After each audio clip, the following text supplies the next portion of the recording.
Thank you, Mr. Chairman. Hello, everyone. I'm Jamie from Samsung Medical Center.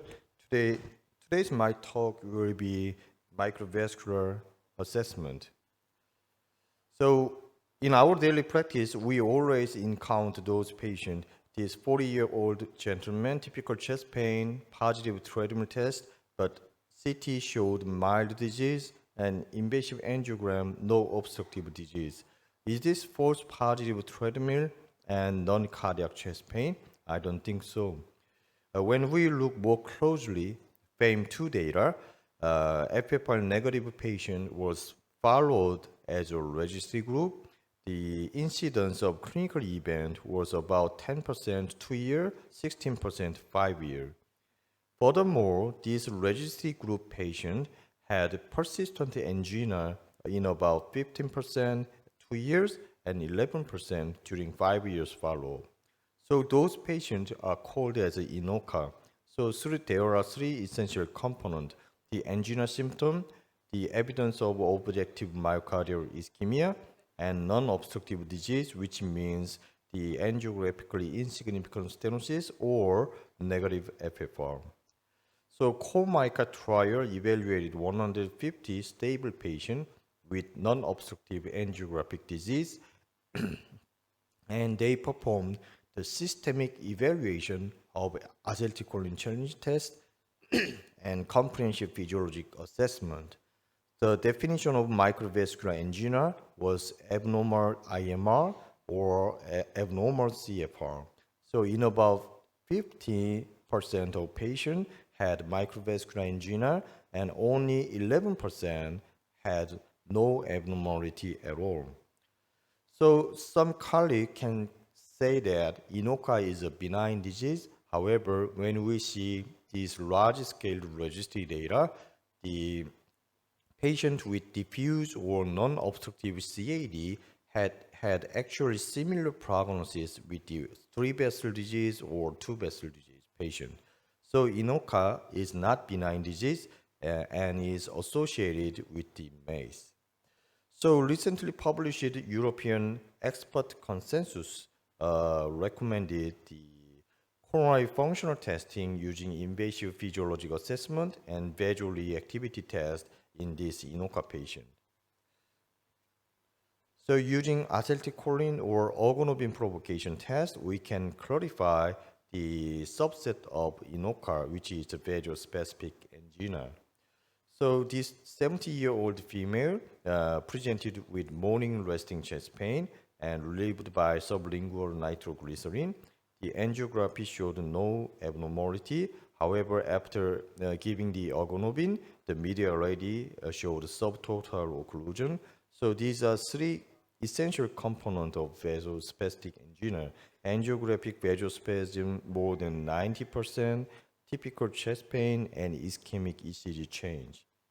And the second evaluation is invasive physiologic assessment for the microvascular disease. So currently we can use the pressure and temperature wire, which can provide FFR, CFR, and IMR using one thermodilution technique. So this patient presented with typical angina, and the treadmill test was typically positive at the stage 3. And also the ischemic change were rested until the 3 minutes in the recovery phase. However, there was no obstructive disease in the angiogram, and the LAD and circumflex measurement showed very low CFR and elevated IMR value. So these are typical case example of microvascular angina. So what will be the prognosis of microvascular disease? In this study, they defined CMD as a low CFR, and as you can see, the patient with depressed CFR had a worse clinical outcome than the patient with preserved CFR. And there was no sex difference regarding the prognostic impact of CMD. And another study by my friend, Dr. Bandi Hope, nicely demonstrated that the negative FFR but the low CFR patient had a significantly worse clinical outcome than patient with preserved CFR. And our group also reported the significant prognostic impact of physiologically defined coronary microvascular disease. In this study, 230 stable patients with negative FFR were stratified by CFR and the IMR values. As those using those two physiologic index, we can classify those patients into the four group, and this group D with the low CFR and high elevated IMR value, we named it as overt microvascular disease. During median follow-up of 3 years, only group D with abnormal CFR and abnormal IMR had a higher risk of patient-oriented composite event than the other groups.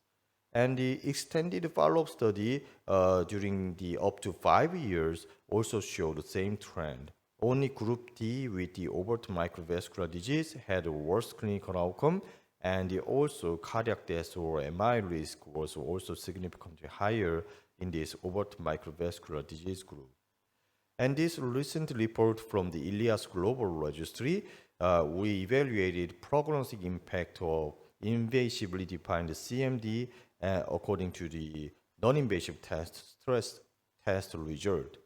As you can see, regardless of the result from non-invasive stress test, the patient with the coronary microvascular dysfunction had a significantly higher risk of all-cause death, MI, and any revascularization at the 5 years. And some colleagues can say that there is no effective treatment for the microvascular angina, so we don't need to diagnose those patients. However, this is totally wrong statement. COMICA trial demonstrated that targeted medical treatment for the underlying cause of INOCA can improve patient angina severity and the quality of life. And as you well know, the secondary microvascular dysfunction can happen in the acute myocardial infarction patient. And in this very old report, the authors reported only 35% of STEMI patients had optimal perfusion after successful PCI. In these two case example of STEMI patient, in the left one, after successful primary PCI, the physiologic index showed very low CFR and the very high IMR value, suggesting microvascular dysfunction.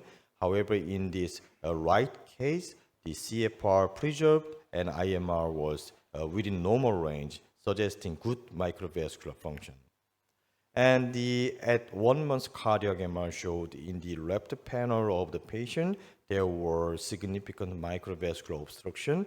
However, in the right patient, there was no MVO at all, and the subtle enhancement were presented only. So invasive physiologic assessment can discriminate these two patterns of patient immediately after primary PCI at the cath lab. There have been numerous evidence supporting the use of physiologic in culprit vessel territory to diagnose secondary microvascular damage. These studies consistently demonstrated that IMR is a good surrogate marker of microvascular obstruction, and the elevated culprit vessel IMR was significantly associated with the worst clinical outcome in the STEMI patient. And since IMR is surrogate marker of structural damage in the microvascular bed, this can be useful prognostic marker in the cardiac amyloidosis patient or other myocardial disease. As you well know, the cardiac amyloidosis is a pathologic microvascular disease. As you can see in this immune histochemistry staining, the amyloid deposit is mainly observed in the microvascular space. So in this regard, I have been enrolling those patients with the cardiac amyloidosis and perform physiologic assessment. As you can see, the cardiac amyloidosis patient with very high IMR value had about 6 times higher all-cause mortality than patients with low IMR. And this was also same with the stage 4 amyloidosis patient. Even among those extreme stage of amyloidosis, the patient with the low IMR value had relatively good survival. And the microvascular function is also very important prognostic marker in heart transplant recipient. In this prospective registry by our group, we systematically evaluated the invasive physiologic assessment at 1 month from transplantation. And this initial report evaluates the risk of acute cellular rejection after 2 years from transplantation. And as you can see, when the baseline IMR was higher, there was the risk of acute rejection was also higher. And the IMR cutoff value was 15 unit. Please remember this is the heart transplant recipient. So the heart was a new one. So a patient with elevated IMR had a higher risk of acute rejection. And model with the IMR had a higher discriminant ability than the clinical risk factor only models. So this is my last slide. And INOCA is prevalent disease and has significantly worse prognosis. Along with the vasospecific angina, CMD is one of the major components of INOCA.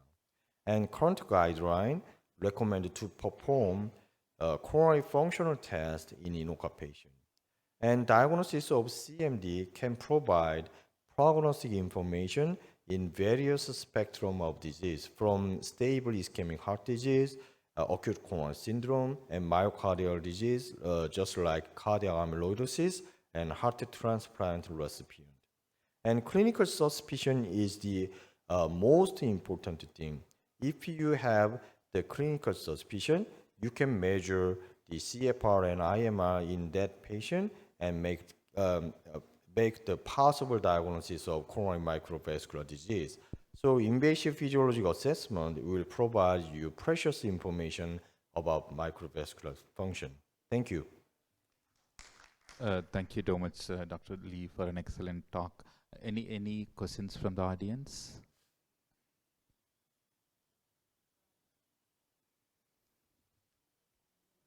Sir, the FFR or IFR that is more dependent on microvascular function?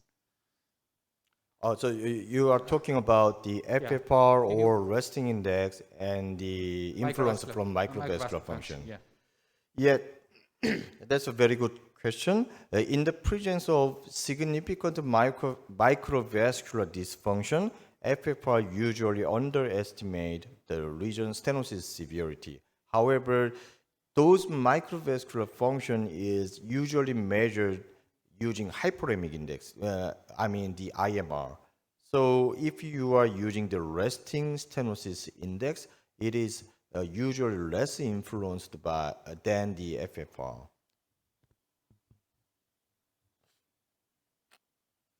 Any other question from the audience? So. You didn't mention during the talk that patients with microvascular dysfunction with normal epicardial coronary arteries also have a worse prognosis during follow-up. What are these worse prognostic markers? Were they hard endpoints like mortality? What exactly made them do badly during follow-up? Yeah, thank you for the very nice question. And it depends on the study population. And the most important problem was all those previous studies used different definition of coronary microvascular dysfunction. Some study used low CFR alone, and another one used both CFR and IMR. But the most determinant of patient prognosis was the repeat revascularization in some studies, and in the Dr. Van der Hoef study, the main driver was the cardiac death. So we need more data with more sample size, but I think maybe the heart failure development or elevated mortality rate will be caused by significant microvascular disease.